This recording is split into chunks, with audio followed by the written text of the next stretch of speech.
Cette question est vraiment dégoûtante. Qu'est-ce que ça veut dire?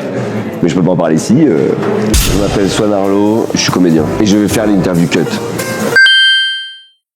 Dans l'idée de cut, il y a cette idée en fait de couper, c'est arrêter ou en tout cas questionner en fait nos comportements.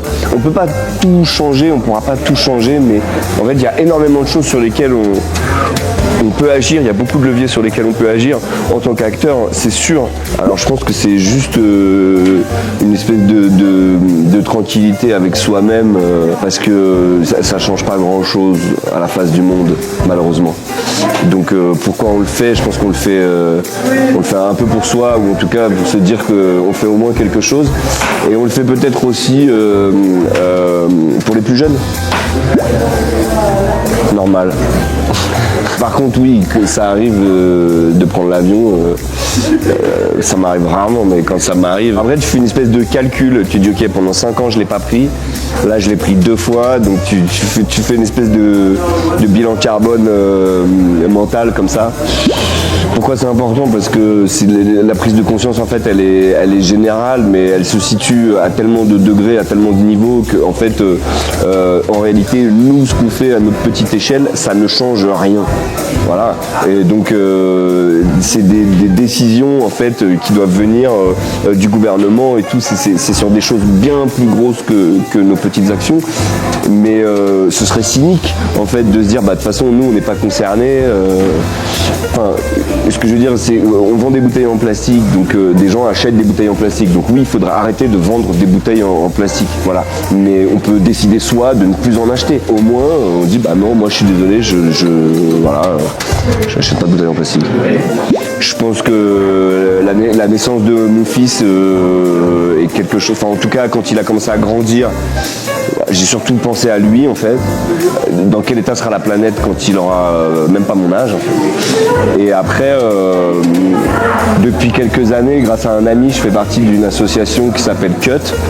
Et en fait, c'est depuis qu'on a commencé ce travail ensemble, ça a aussi énormément accéléré mes comportements, mes prises de décision, et ça les a confortés en fait dans quelque chose où, parce que parfois tu passes aussi pour quelqu'un de chiant en fait.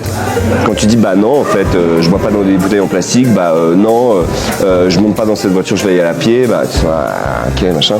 Et en fait, Cut, ce travail qu'on fait ensemble et aussi les résonances que ça a, comment en fait, comme les gens trouvent ça important et donc c'est ça m'a hyper longue la réponse de considérer que c'est quelque chose qui doit être discuté en amont avec la personne en charge de la réalisation, la personne en charge de la production et les acteurs et peut-être même d'autres chefs de poste, mais en tout cas en ce qui concerne les acteurs, cette triangulaire là, cette décision là sur en fait comment on va faire les choses, elle doit être nécessaire en amont, bien en avance par rapport au tournage. C'est de l'organisation en fait.